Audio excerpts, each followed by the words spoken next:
Where is ENB going next? Should you buy, sell, or maybe wait? Enbridge sitting at 33, 37 right now. Today we're kind of half a percent up. Not that big of a deal. I'll cover everything regarding technical analysis, which a lot of people are actually completely unaware of. Going to use my strategy that has actually shown me, just got me 350 plus wins in the last 7 months. So you can check out all the proof and everything uh, in the first link in the description. And I'm going to use that strategy. Okay. On this channel, I share everything that has worked for me. So hopefully it works for you. So you don't have to go through the pain because I've made 12,000 videos on this topic.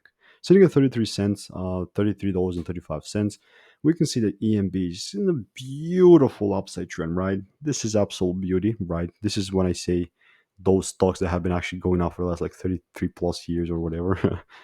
just sort of like out of the eye bird's eye view. Talked about it yesterday. You can see I've already kind of marked up the demand area. So even if the price came into here, we're good, right? We're definitely good.